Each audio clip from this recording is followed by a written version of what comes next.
এখন আমি পিতামাতার উদ্দেশ্যে কথা বলবো। এটা হবে ছোট্ট একটা রিমাইন্ডার আমার জন্য এবং আমাদের সবার জন্য, আমাদের পিতামাতাদের জন্য। সন্তানাদি আল্লাহ প্রদত্ত একটা নিয়ামত। তাদেরকে এজন্য দেওয়া হয়নি যেন আমরা তাদের নিয়ন্ত্রণ করতে পারি। যত বেশি আমরা তাদেরকে নিয়ন্ত্রণ করতে চাইব, তত বেশি হতাশ হব সকল অবস্থাতেই। আমি দেখেছি এমনটা, বিশেষ করে যে পরিবারগুলো তাদের সন্তানদের দ্বীনের সুরক্ষা করতে চায়, তারা যত বেশি সন্তানদের উপর জোর করে দ্বীন চাপিয়ে দিতে চায়, তত বেশি ওই ছেলেমেয়েগুলো অদ্ভুত সব উপায়ে বিদ্রোহ প্রকাশ করে। কারণ যে বিষয়টা আল্লাহ চান আপনি তাদেরকে প্রদান করুন, আপনার ছেলে মেয়েদের কাছে আপনার যে সুযোগ আছে সেটা তাদেরকে আপনার আদেশ নিষেধ মানতে বাধ্য করার জন্য নয়। সুযোগটা এই জন্য দেয়া হয়েছে যেন আপনি তাদেরকে এমন সব বিষয়ে চিন্তা করাতে পারেন যা শুধু আপনার পক্ষেই চিন্তা করানো সম্ভব। তাদেরকে এমন সব বিষয়ে পছন্দ করাতে পারেন যা শুধু আপনার পক্ষেই পছন্দ করানো সম্ভব।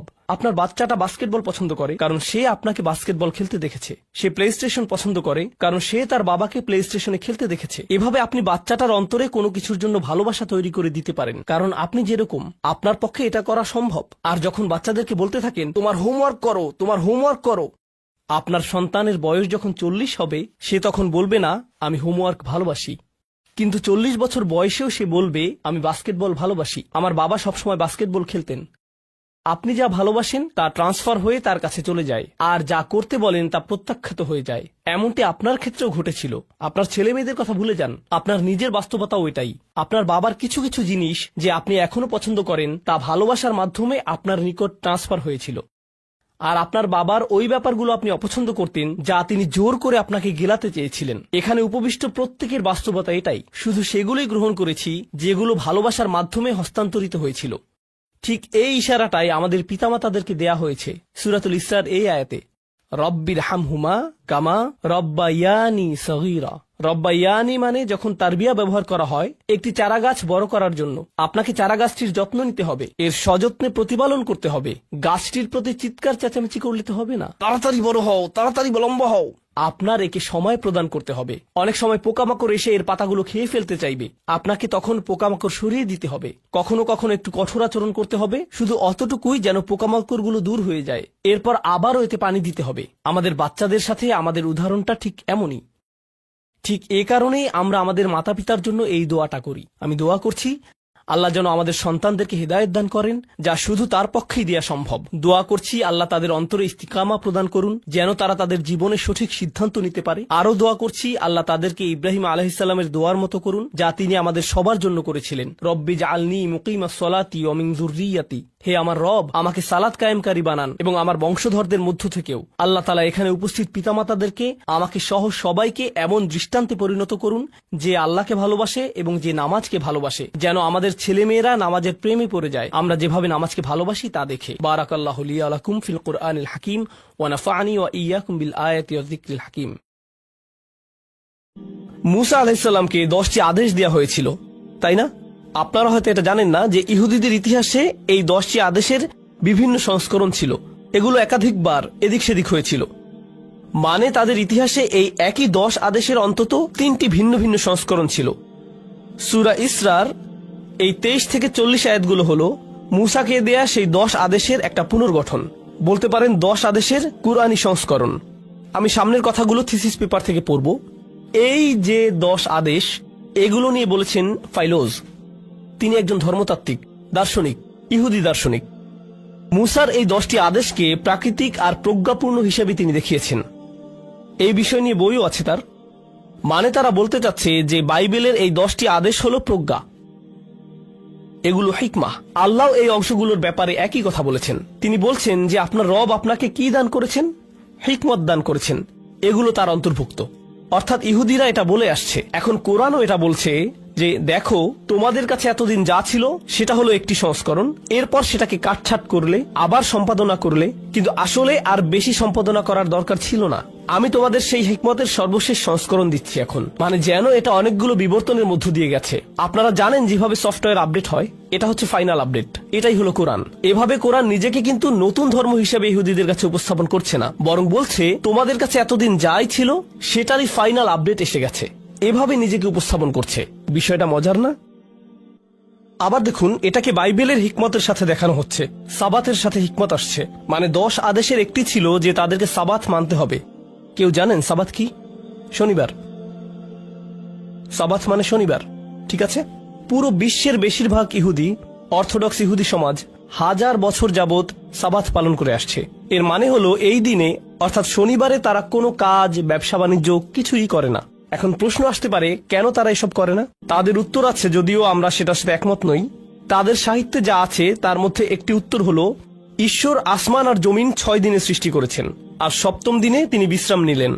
কেউ কেউ তো আবার ইহুদি সাহিত্যে নিজেদের তাফসিরও ঢুকিয়ে দিয়েছে যে ঈশ্বর যখন বিশ্রাম নেওয়া শেষ করলেন তিনি ঝরঝরে চাঙ্গাবোধ করলেন।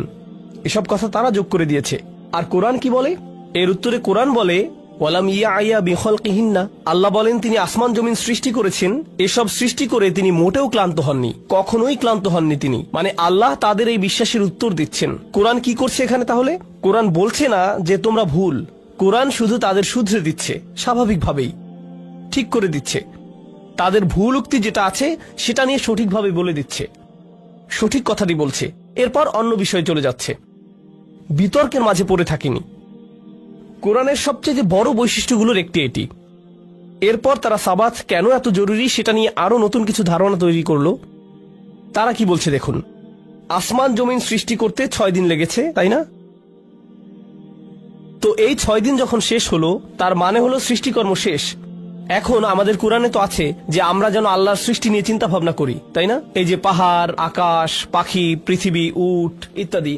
এখন তাদের ধারণা হলো যেহেতু 6 দিনে সৃষ্টিকর্ম শেষ হয়েছে তাহলে 7ম দিন থাকে শুধু চিন্তা ভাবনার জন্য।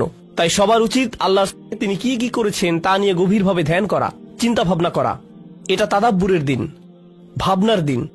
আল্লাহ যখন এই 10 আদেশের সর্বশেষ সংস্করণ দিলেন, যেটা আমরা এখন পড়ব, সেখানে কি সাবাতের কথা থাকবে? আপনাদের কি মনে হয় কোরআন কি বলবে? তোমরা সাবাত পালন করো নাকি না? অন্তত এটার উত্তরটা সঠিকভাবে দিন, না। ঠিক আছে? তাহলে এই পুরো জিনিস দেখে মনে হচ্ছে সাবাতের প্রধান কারণটি যদি হয় যে এই দিনে প্রজ্ঞার তালাশ করা উচিত, হিকমা খোঁজা উচিত, আর এখন সেটাকে তুলে ফেলা হয়েছে অন্য জিনিস দিয়ে। নতুন জিনিসটি তাহলে কি হবে? আসলে এর উত্তর হলো স্বয়ং কোরআন দিয়েই সাবাতকে প্রতিস্থাপন করা হয়েছে। স্বয়ং কোরআনই হলো একজন মুমিনের সার্বক্ষণিক চিন্তাভাবনার, হিকমা খোঁজার অংশবিশেষ। অন্তত দৈনিক 5 বার আমরা কোরআন পড়ি, সেটা নিয়ে চিন্তা ভাবনা করি, আল্লাহর কালাম নিজেরা পড়ছি সেটা ভাবি। ঠিক আছে? তো এখন আমি এই অংশটা বাদ দিয়ে যাব, হালকা করে উল্লেখ করে দিচ্ছি শুধু, কারণ এখানে অনেক কিছু লেখা। স্লাইডটি স্ক্রিনে শেয়ার করছি যেন নিজেরা পড়ে নিতে পারেন। এখানে আল্লাহ কি বলছেন সেটার কিছু উদাহরণ দেব। আল্লাহ এখানে বলছেন পিতামাতার প্রতি সবচাইতে ভালো হয়ে থাকতে। তাহলে একটি প্রজ্ঞার বিষয় হলো পিতামাতা দুজনের সাথেই সর্বোত্তম হয়ে থাকা। এরপর আল্লাহ বলছেন তাদের সামনে তোমার বিনয়ের ডানা মেলে রাখো, এভাবেই বলছেন আল্লাহ। তাহলে আল্লাহ যখন বললেন ডানা মেলে রাখো, তখন কার সাথে আমার তুলনা হচ্ছে? আমাকে একটি পাখির সাথে তুলনা করছেন। এখানে মজার ব্যাপারটি হলো সম্ভবত বাইবেলীয় সাহিত্যের প্রভাব অথবা ডেকালগে এমনটা আছে, সেখানে পিতামাতা আর সন্তানের সম্পর্ককে পাখির বাসায় পাখির সাথে তুলনা করা হয়েছে। ওখানের আলোচনাটি বিশাল বড়, অথচ কোরআন পুরো আলোচনা মাত্র অল্প কথায় তুলে দিলেন। তাদের সামনে তোমার বিনয়ের ডানা মেলে রাখো। এই স্লাইডে আমি সেটাই দেখিয়েছি। বাইবেলের উদাহরণটার সম্পূর্ণ অংশটাই এখানে দেখা যাচ্ছে। এখন বাইবেলের 10 প্রত্যাদেশে বলা আছে Thou shalt not steal, তোমরা চুরি করবে না। কিন্তু কোরআনের এখানে আল্লাহ কিন্তু বলছেন না যে চুরি করো না, তিনি এমনটা বলছেন না। বরং এর বদলে আল্লাহ তাআলা বলছেন পৃথিবীতে দম্ভ ভরে পা ফেলো না। তাহলে চুরি কি দ্বারা প্রতিস্থাপিত হলো? অহংকার দ্বারা, সামাজিক অহংকার, অহংকার নিয়ে হেঁটে যাওয়া। দম্ভ ভরে পা ফেলা মানে যেখানেই আপনি যান না কেন আপনি অহংকারী। বাইবেলের এখানে দেখার মতো ব্যাপারটি হলো যে এই অংশে এখানে বলছে, আচ্ছা পড়ে শোনাচ্ছি, 10 প্রত্যাদেশের দ্বিতীয় অংশে চুরি করতে মানা করা আছে। বলা আছে, For he who gapes after what belongs to others is the common enemy of the state, willing to rob all, but able only to filch from some, because while his covetousness extends indefinitely, his feeble capability cannot keep pace with it, but restricted to a small compass. আপনারা কিছুই বোঝেননি, আমি জানি, সহজ ভাষায় বুঝিয়ে বলছি। এখানে বলা হচ্ছে যে চোরেরা প্রচন্ড লোভী আর অহংকারী। তারা কারো ব্যাপারেই ভাবে না, পরোয়া করে না, তাদের যা ইচ্ছা যেখান থেকে পারে নিয়ে যায়। কিন্তু চোরেরাও দুর্বল, শুধুমাত্র 2 হাত যতটুকু যায় অতটুকুই নিতে পারে। তবে তাদের হাত যদি আরো বাড়াতে পারত তাহলে তারা কি করত? আরো বেশি চুরি করত। আর কখনো কখনো এসব চোর মানসিকতার লোকেরা অহংকারী চোর ধরনের লোক, যারা কারো কথা ভাবে না, তারা কখনো রাজা হয়ে যায়, শাসক হয়ে যায়, তখন তারা লক্ষ লক্ষ মানুষ থেকে চুরি করে, ডাকাতি করে, কারণ তাদের হাত তো আরো লম্বা হয়ে গেছে। তাহলে বাইবেল এখানে একটি সংযোগ স্থাপন করছে যে কেন তারা চুরি করছে, কারণ তারা কি? অহংকারী। এরপর কোরআন কি করলো? কোরআন সমস্যার একদম গোড়ায় গিয়ে বলল, অহংকারী হও না। কারণ তুমি যদি অহংকারী না হও, তাহলে কখনোই অন্যের অধিকারে হাত দিয়ে চুরি করবে না, ওইদিকে তুমি যাবেই না কখনো। দেখলেন বিষয়টা? তাহলে কোরআন এভাবে সমস্যার একদম গোড়ায় চলে গেছে। একই রকম আবারও হচ্ছে। বাইবেল বলছে তোমরা মিথ্যে সাক্ষী দেবে না, মানে আদালতে মিথ্যা বলবে না, কখনো বলবে না। হ্যাঁ, অনেক খারাপ হয়েছে, আরে আমি তো জানি এই সম্পর্কে, অথচ আপনি জানেনই না ঘটনা কি। ঠিক কোনো কিছু শুনেই সেটাকে নির্ভুল তথ্য হিসেবে উপস্থাপন করবেন না, ঠিক আছে? তাহলে কোরআন এখানে কি করছে? কোরআন বলছে লা তাকফু মা লাইসা লাকা বিহি ইলম, যে বিষয়ের জ্ঞান নেই সেটার পেছনে পড়ো না। তাহলে মিথ্যা সাক্ষী দিও না বলবার পরিবর্তে এখানে আল্লাহ বলছেন যে এমন কিছুর পেছনে ছুটো না, এমন কিছু খুঁজে বেরিও না যেটা সম্পর্কে তোমার কোনো সরাসরি জ্ঞান নেই। মিথ্যে সাক্ষ্য কোত্থেকে আসে? মানুষ এমন কিছু সম্পর্কে সাক্ষ্য দিচ্ছে যেটা সম্পর্কে তার কোনো জ্ঞান নেই, জানা নেই। এটাই কি মিথ্যা সাক্ষ্য না? এভাবে আল্লাহ আবার গোড়ার সমস্যায় চলে গেলেন। এখন এই অংশের সারমর্ম বলছি, আপনাদের হোমওয়ার্ক অ্যাসাইনমেন্ট এটা। কারণ আমি শুধু আসবো আর আপনাদের লেকচার দিয়ে যাব এমন হবে না, আপনাদের নিজেদের কোরআনের সাথে এই সফরে চলতে হবে। তাহলে এই আয়াতগুলো, মানে 17 নম্বর সূরার 23 থেকে 40 নম্বর আয়াত, এগুলো আপনারা নিজেরা পড়াশোনা অধ্যয়ন করবেন। কিন্তু আমি দু একটি কথা বলবো আয়াতগুলো নিয়ে। সবার প্রথমে সবচাইতে জরুরি শিক্ষাটি হলো আল্লাহকে সঠিকভাবে মানা। ওয়াকাদা রব্বুকা আল্লা তা'বুদু ইল্লা ইয়াহু, আর তোমার রব আদেশ দিয়েছেন যে তোমরা তাকে ছাড়া অন্য কারো ইবাদত করবে না। এটা হলো 1 নম্বর। এখন আপনাদের একটা কথা বলি যা আপনারা হয়তো আগে ভাবেননি। আচ্ছা, কেউ আল্লাহর ইবাদত করে, সেটার প্রমাণ কি? ব্যবহারিক প্রমাণ। একটি হলো আধ্যাত্মিক প্রমাণ, যে অন্তরে বিশ্বাস করে। কিন্তু ব্যবহারিকভাবে বাহ্যিক প্রমাণ কিভাবে? নামাজ। ঠিক, নামাজ প্রমাণ করে যে আপনি শুধু আল্লাহর ইবাদত করেন। আপনি শাহাদা উচ্চারণ করেন, এটা প্রমাণ যে আল্লাহর ইবাদত করেন। হিজাব পরেন, অতএব আল্লাহর ইবাদত করেন, স্পষ্ট বাহ্যিক প্রমাণ। হজে গেলেন, আরেকটি প্রমাণ যে শুধু আল্লাহর ইবাদত হচ্ছে। কোরআনের এই অংশে আল্লাহ বলছেন আমি চাই তোমরা শুধু আমার ইবাদত করো। এরপর তিনি আমাদের কিছু নির্দেশ দিচ্ছেন। এই নির্দেশগুলো কি হবে? এগুলো প্রমাণ যে আমরা শুধুমাত্র একজন ইলাহের ইবাদত করি। এই নির্দেশগুলো না মানলে বাকিটা নিজেরাই বুঝে নিন। অবশ্যই তাহলে অন্য কারো ইবাদত করা হচ্ছে, অন্য কিছুকে মাননীয় মনে করা হচ্ছে। চলুন দেখি সেই নির্দেশগুলো কি কি। প্রথমটি হলো তোমাদের পিতামাতার সাথে সম্ভাব্য সেরা ব্যবহার করবে, এমনকি তারা বুড়ো হয়ে গেলেও। ইম্মা ইয়াবলুগান্না ইনদাকাল কিবার, এমনকি তারা খুব বৃদ্ধ হলেও, একজন বা দুজনেই। তাদের ব্যাপারে অভিযোগ করবেন না, কথা বলবেন, কর্কশ আচরণ করবেন না তাদের সাথে। আম্মা, আব্বা, হয়েছে তো, অনেক হয়েছে, এই একই জিনিস প্রতিদিন।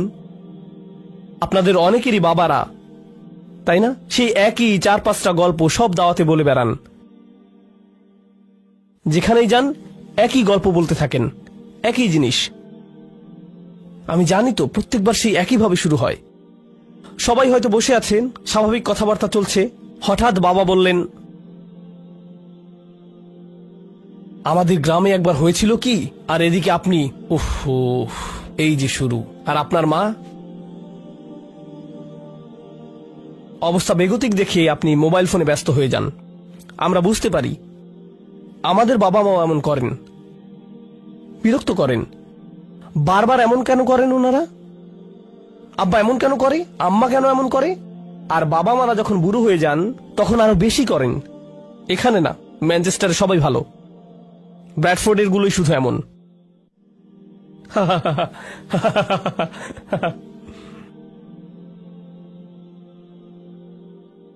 তো এই যে এই বাবা মায়েরা, তারা অনেক বদরাগী হয়ে যান, খুব সহজেই রেগে যান, কোনো কারণ ছাড়াই দেখা যায় চিৎকার চেঁচামেচি শুরু করে দেন, খুব একগুঁয়ে হয়ে পড়েন, কিছুই শুনতে চান না, আমি যা বলবো তাই।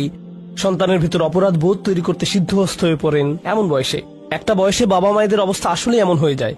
এরপর আপনারা যান টিকটকে সাহায্য খুঁজতে, সেখানে যে জানতে পারেন আপনার প্যারেন্টসরা আসলে টক্সিক, নার্সিসিস্ট, পারমাণবিক, তেজস্ক্রিয়, তাই না? ইন্নালিল্লাহ। দেখি তো নার্সিসিস্ট লোকের নিদর্শন কি কি। বাবাজান বাবাজান বাবাজান বাবাজান। টক্সিক মানুষের নিদর্শন দেখি তো এবার। আমার পুরো 14 গোষ্ঠী টক্সিক।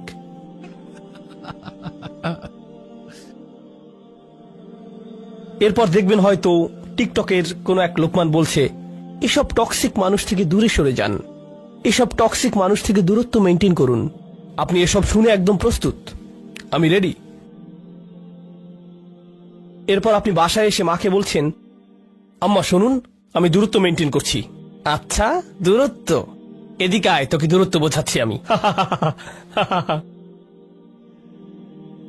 এরপর আপনি দেখা যাবে ইমাম সাহেবকে খুঁজে বেড়াচ্ছেন, মুফতি মেইনকে ইনবক্সে জানাচ্ছেন, উপায় খুঁজছেন। উস্তাদ নোমান, একটা প্রশ্ন, আমার পরিবার খুবই টক্সিক, খুবই জ্বালায় আমাকে, আমি কি করব? আচ্ছা মজা বাদ দেই, কিছু পরিবার আসলেই ঝামেলাকর, এটাই সত্যি, আসলেই এমন। কিন্তু কোরআন এখানে এমন কিছু করছে যেটা আমি চাই আপনারাও করুন।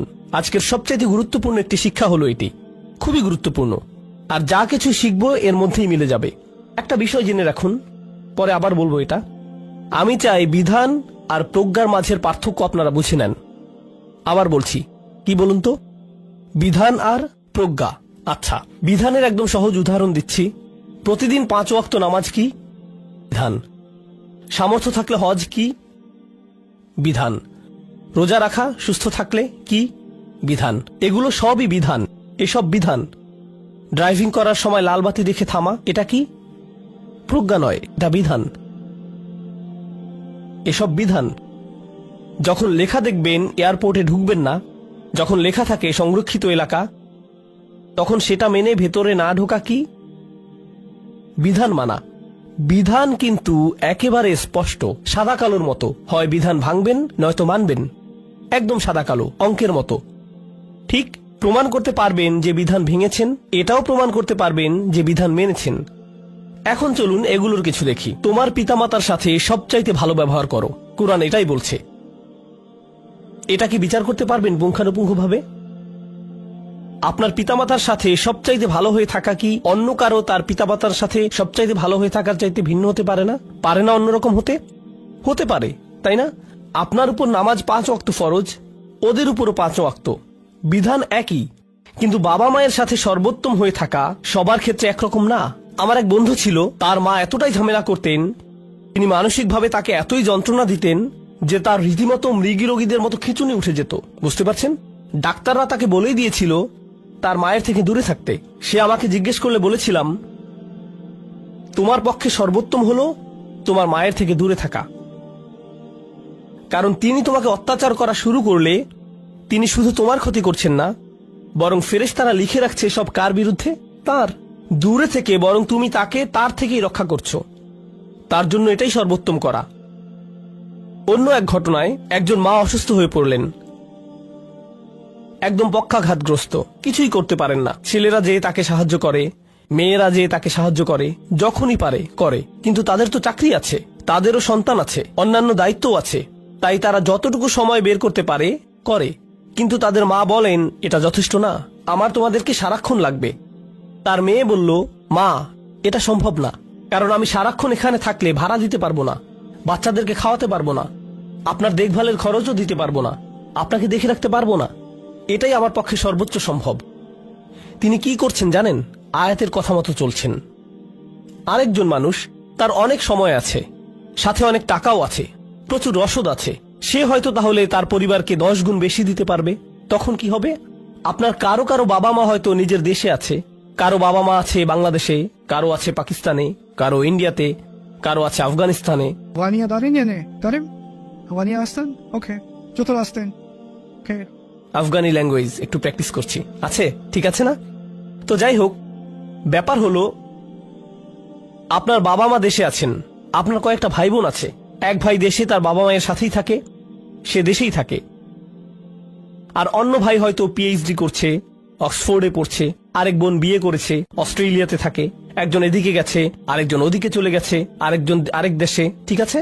কেউ পড়ছে, কেউ চাকরি করছে, তাদের নিজেদের পরিবার আছে, দায়িত্ব আছে, এরপরেও টাকা পাঠাচ্ছে দেশে, বাবা মায়ের খরচ দেখছে, এখন যেই ভাই দেশে আছে, ঠিক আছে, সে বলছে তোমরা তো সব মজা মাস্তিতে আছো, আমাকে এখানে সব কাজ করতে হচ্ছে, তোমাদের এখানে থাকা উচিত, তোমাদের উচিত চাকরি ছেড়ে এখানে কাজ করা, ওই কাজ করা। এখন আপনি ভাবছেন আসলেই মনে হয় আমার সব ছেড়ে ছুড়ে চলে যাওয়া উচিত, আমার বাবা মাকে দেখাশোনা করা উচিত, তারা আরো বেশি উপযুক্ত এসবের, আমি চাকরি ছেড়ে দেব, পড়াশোনা ছেড়ে দেব, সবকিছু ছেড়ে ছুড়ে চলে যাব, তাদের এটা প্রাপ্য, তাই সব ছেড়ে চলে যাব, তাই না? অথচ বাবা মা নিজেরাই বলছে আমি চাই তোমরা ওখানেই থাকো, এখানে আসার দরকার নেই সব ছেড়ে। শুধু তোমার ভাই বোনেরা এসব বলে তোমার অপরাধ বোধ তৈরি করছে, এটা বলছে ওটা বলছে, তোর তো আরো করা উচিত ছিল, তুই যথেষ্ট করছিস না, ইত্যাদি ইত্যাদি। আমরা কি করেছি বুঝতে পারছেন? আমরা এমন এক সংস্কৃতি তৈরি করে ফেলেছি যেখানে সবার ভেতরেই একটা অপরাধ বোধ কাজ করে।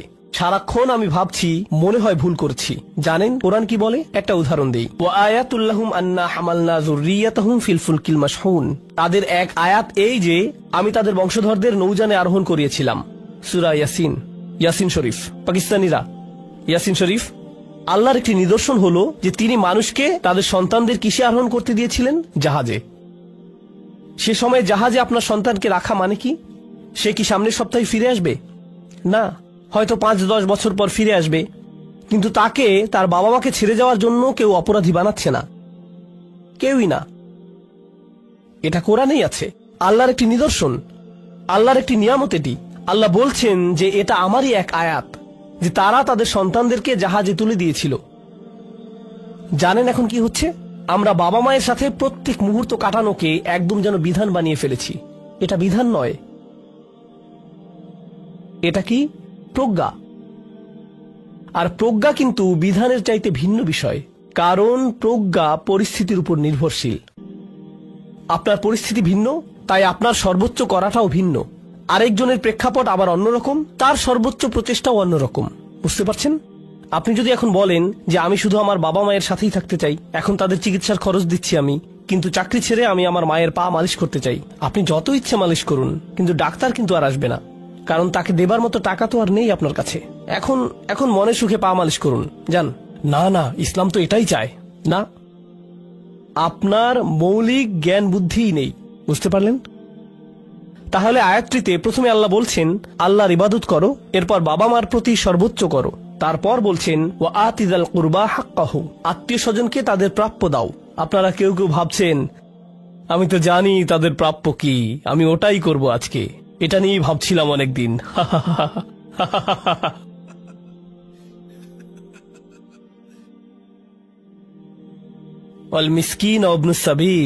আর যারা নিজেদের সাহায্য করতে পারে না তাদেরকে দাও, যারা মুসাফির তাদেরকে তাদের প্রাপ্য দাও।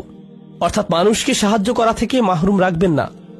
শুধু অপছন্দ করেন বলে কাউকে সাহায্য করা থেকে বিরত থাকবেন না। আসলে অপরিচিতদের সাথে পরিচিতদের তুলনায় খাতির করা, তাদের পছন্দ করা বেশি সোজা। এতিমখানায় কুরবানির গোশত দেয়া, গ্রামে কূপ বসানো অনেক সহজ, তবে নিজের জাকাতের টাকার একটুখানি নিজের দূরের আত্মীয়কে দেয়াটা অনেক কঠিন, কারণ তাদেরকে সহ্যই হয় না, অনেক ঝামেলা। আল্লাহ সেসব আত্মীয়দের নিয়েই শুরু করেছেন। এরপর আরো বলছেন ওয়ালা তুবাযযির তাবযীরা, আর টাকা অপচয় করো না। এমন মনে করো না যে নিজের অনেক টাকা আছে, যেখানে ইচ্ছে যেভাবে ইচ্ছা নষ্ট করতে পারি। ইন্নাল মুবাযযিরিনা কানু ইখওয়ানাশ শায়াতিন। এরপর আবার বলছেন আর একদম কৃপণ হয়ে যেও না।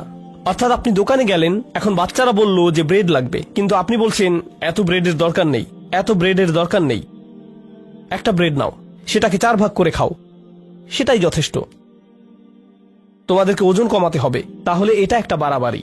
অন্য বাড়াবাড়িটা কি? যে ইচ্ছা মতো খরচ করবেন। এরপর আল্লাহ বলছেন ইন্না রাব্বাকা ইয়াবসুতুর রিজকা লিমান ইয়াশাউ ওয়া ইয়াকদিরু। কি অসাধারণ হিকমা! প্রথমে আল্লাহ বলছেন হার কিপটে হবে না, এরপর বলছেন অপব্যয়ও হবে না, এরপর তিনি বলছেন আল্লাহ এই রিজিক নিয়ন্ত্রণ করেন, কখনো তিনি বেশি দেন, কখনো তিনি কম দেন। সেটা কেন? কি সম্পর্ক এখানে? মানে আপনি যদি কিপটে হন, আপনি ভাবছেন এভাবে কিপটামি করে আপনি কি ধরে রাখতে পারবেন? বেশি টাকা ধরে রাখতে পারবেন। আল্লাহ বলছেন আপনি যদি ভাবেনও যে অনেক টাকা ধরে রাখছেন, আল্লাহ চাইলেই সেটা নিয়ে যেতে পারেন। এভাবে আপনি নিজের রিজিক বাড়াচ্ছেন না, বরং আল্লাহই বাড়াচ্ছেন। আর আপনি যদি শুধু খরচ করেন, করতেই থাকেন, ভাবেন যে আরে আমার তো আছেই, অনেক আছে, তাহলে আল্লাহ চাইলে সেটা কমিয়ে দিতে পারেন। কিন্তু তিনি যা ইচ্ছা বৃদ্ধি করেন, যা ইচ্ছা কমান। ভাববেন না যে আপনি এসব করছেন, বরং খরচ করার ক্ষেত্রে ভারসাম্য রাখুন। এখন এই যে টাকার হিসেব, এটা কি বিধান না হিকমা? হ্যাঁ, বুঝতে পারছেন তাহলে আপনারা। বিধানকে পরিমাপ করা যায়, কিন্তু প্রজ্ঞা হলো পরিস্থিতির উপর নির্ভরশীল। এখানে আল্লাহ তাহলে আমাদের আসলে শেখাচ্ছেন যে মানবজাতি নিজেরাই বিভিন্ন পরিস্থিতিতে প্রজ্ঞা কিভাবে প্রয়োগ করতে হয় সেটা বুঝে নিতে পারে। এই যে এই আয়াতের অর্থ আমার কাছে যা হবে, মানে পিতামাতার সাথে সর্বোত্তম থাকা, আত্মীয়দের সাথে টাকার হিসেব ইত্যাদি, আমার কাছে এগুলোর অর্থ যেমন হবে, আপনার কাছে একই জিনিসের অর্থ ভিন্ন রকম হতে পারে। আয়াতগুলো একই, কিন্তু প্রত্যেকের পরিস্থিতির ভিন্নতার কারণে সেগুলোর প্রয়োগ, বুঝ ভিন্ন ভিন্ন হতেই পারে। আপনি সরাসরি এই আয়াতগুলো ব্যবহার করে বলতে পারেন না যে আমি এমনটাই করি। অনেকেই এমন করে জানেন, এই যে এই আয়াতটি, আলহামদুলিল্লাহ আমি এটাই মেনে চলি। কি অমায়িক! দুনিয়া সবাইকে সে এটা বলে বেড়ায়। আপনার উচিত এই আয়াতের উপর আমল করা ঠিক আমার মতো করেই, কারণ আমি হিকমা খুঁজে পেয়েছি। বাকি সবার উচিত আমার হিকমা অনুযায়ী চলা। না, এমনটা হয় না কখনো। সবার ব্যাপার ভিন্ন। এখন আল্লাহ বলছেন, ওয়াইফুল কাইলা ইযা কিলতুম ওয়াজিনু বিল কিসতাসিল মুস্তাকিম, আর মেপে দেওয়ার সময় পূর্ণ মাপে দাও এবং ওজন করো সঠিক দাঁড়িপাল্লায়। এখানে কি বলা হচ্ছে? তৎকালীন সময়ে এখানে বলা হচ্ছে যারা তখন ছাল, কলা, নারকেল ইত্যাদি বিক্রি করত, তখন তারা ওজন করত দাঁড়িপাল্লা দিয়ে। ওই যে এক পাশে বাটখারা দেয় আর অন্য পাশে পণ্য, চেনেন? অর্থাৎ একদম সঠিকভাবে ওজন করুন, মূল্যের ঠিক সমপরিমাণ, কম বেশি নয়। এখন আপনি এভাবে ভাবতে পারেন যে যাক বাবা, আমি তো মুদির দোকানদার না, আমি প্রোগ্রামার বা অ্যাকাউন্টেন্ট, আলহামদুলিল্লাহ আমাকে এসব মাপ ওজন করতে হবে না। করতে হবে। বুদ্ধ, আপনার সাথে যদি কোনো কাজের চুক্তি হয় কারো সাথে, কোনো নির্দিষ্ট মূল্যের, নির্দিষ্ট সময়ের, তবে সেটা নিয়ে মিথ্যা বলবেন না, চুরি করবেন না, ঠকাবেন না। এটা কিন্তু আবার সেই ভিন্ন ভিন্ন পরিস্থিতির বিষয় আসছে। আপনাকে নিজেই বুঝে নিতে হবে আপনার সাপেক্ষে এটা কিভাবে প্রযোজ্য হবে। ঠিক আছে? আচ্ছা বলুন তো, এরকম সময়ে সবচাইতে সঠিক কাজ কি হবে সেটা বোঝার সবচাইতে যোগ্য ব্যক্তিকে আপনি নিজেই। আল্লাহ আপনাকে সেই পরিস্থিতিতে ফেলেছেন, আপনাকে উত্তর বের করার যোগ্যতা দিয়েছেন, আপনাকে যোগ্যতা দিয়েছেন তিনি খুঁজে আবিষ্কার করে হিকমতের সব মূলনীতির উপর চলার। এরপর আল্লাহ বলছেন, দারিদ্রতার ভয়ে নিজ সন্তানদেরকে হত্যা করো না। এখানে গর্ভপাতের কথা বলা হচ্ছে। এখন এর মধ্যখানে কিন্তু আসলে একটা বিধানও আছে, তাই না? যে তাদেরকে খাওয়াতে পড়াতে পারবে না এই ভয়ে নিজের সন্তানদেরকে হত্যা করো না। এরপর আল্লাহ বলছেন, ব্যভিচার করো না, এমনকি এর কাছেও যেও না, জিনার কাছেও যেও না। এখন জিনা করো না, এটা কিন্তু একটা বিধান। জিনা করো না, লা তাজিনু, এটা বিধান। কিন্তু জিনার কাছেও যেও না, এটা কি? হিকমা। কারণ হলো কাছে যাওয়া, অর্থাৎ জিনার কাছে যাওয়া, কেউ গেলে ধরতে পারবেন না। কারণ দেখুন, কেউ যদি নিজের চোখের পর্দা করতে না পারে, একটুখানি কথা বলে, অথবা ধরুন একটুখানি দেখা করলো, কথা বললো, এরপর বলল শুধু কফি শপেই তো দেখা করেছি, এমন কিছু ধাপে ধাপে এগুচ্ছে, তাই না? এসব ধাপের মধ্যে আপনি বলতে পারবেন না যে এখানেই থামো, এখান থেকে হারাম শুরু হচ্ছে। আরে না না, কিছুই করছি না, শুধু ইমেইল লিখছি একটা, বুঝছেন না কেন? শুধু একটা স্মাইলি, শুধু একটা স্মাইলি ফেস। এজন্য আল্লাহ আমাদের বোঝাচ্ছেন এর কাছেও যেও না। এরপর সর্বশেষ আর অল্প কিছু, হত্যার প্রতিশোধ। কিছু জিনিস বাদ দিয়েছি, যেমন ধরুন নির্দোষ ব্যক্তি হত্যা করো না, এটাও কিছু। দেখুন, বিধান আর হিকমা একত্রে মিলেছে, তাই না? আমরা এখন থেকে দেখব যে বিধান আর হিকমা কিভাবে একে অন্যের সাথে আষ্টে পৃষ্ঠে মিলে যায়। এরপর বলছেন এতিমের দেখভাল। ঠিক আছে, খেয়াল রেখো যেন তুমি এতিমের সম্পদ ভক্ষণ করে না ফেলো। কারণ যখন কোনো কিশোরের পিতামাতা মারা যান আর সম্পদ রেখে যান, তখন তাদের কিন্তু এখনো এসব সম্পদের দেখাশোনা করার মতো পরিপক্কতা আসেনি, এখনো বয়স হয়নি তাদের। সেটা সেই সন্তানেরই টাকা, তারা প্রাপ্তবয়স্ক হলে সেই টাকা তাদের দিয়ে দিতে হবে। এরপর আছে ব্যবসায়িক নৈতিকতা, জ্ঞান ছাড়াই অনুসরণ করা। ওয়ালা তামশি ফিল আরদি মারহা, পৃথিবীতে দম্ভ ভরে পা ফেলো না। এটা কিভাবে বুঝবেন? আল্লাহ বলছেন, ইন্নাকা লান তাখরিকাল আরদ, পা ফেলে পৃথিবীতে ফাটল সৃষ্টি করতে পারবে না তুমি। তোমার এত ক্ষমতা হয়নি যে পৃথিবীর বুকে ফাটল বানিয়ে ফেলবে। এখন চলুন এক মুহূর্ত এটা নিয়ে ভাবি। কেউ অহংকার নিয়ে হাঁটছে, এটা কি আপনি দেখে বুঝতে পারবেন? পারলে আপনার মধ্যেই সমস্যা আছে। আপনি কখনোই বলতে পারবেন না কার মধ্যে অহংকার আছে কিনা। শুধুমাত্র কে বলতে পারবে? শুধু আল্লাহ নন, আল্লাহ তো অবশ্যই, হ্যাঁ সে নিজেই। নিজেই আপনি হেসে হেসে বিনয়ী ভাব নিয়ে হেঁটে যাচ্ছেন, কিন্তু মিথ্যা বিনয়, অথচ মানুষদের দেখাতে চাচ্ছেন যে আপনার মধ্যে কত বিনয়। এটা কি এক প্রকার অহংকার না? হ্যাঁ, এটাই এক ধরনের অহংকার। হ্যাঁ, গরিব ফকির আপনি বলছেন না কথাটা, বরং আপনি তাদের বলছেন আসসালামু আলাইকুম ওয়া রাহমাতুল্লাহ, ভাই কেমন আছেন? আলহামদুলিল্লাহ। কিন্তু আপনার মনের ভেতর আপনি ভাবছেন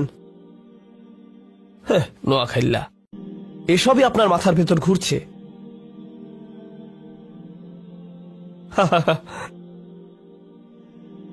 এটা আপনি বুঝতে পারবেন না, অন্য কারো মধ্যে ধরতে পারবেন না। এই আয়াতে বলছে যে আপনি যেভাবে মানুষের সাথে কথা বলবেন, যেভাবে আসবেন, আপনার শারীরিক ভঙ্গি যেমন হবে, যেভাবে মানুষের দিকে তাকাবেন, যেভাবে মানুষ সম্পর্কে ভাববেন, সব নিয়ে বলছে। এখানে বলছে যে পৃথিবীতে হাঁটা মানে যেখানে আপনি যান না কেন, আপনি দোকানে যান কি বাজারে, অনেক মানুষ রেস্টুরেন্টে যায়, মনে হয় যেন ফেরাউন তার প্রাসাদে এসেছে। আমি 90 সেকেন্ড ধরে বসে আছি এখানে, আর আমি আসবই না এখানে, আর আমি আসবই না এখানে। ওয়েটার শুনে বলবে আমি 2 রাকাত শুকরিয়া নামাজ পড়ব।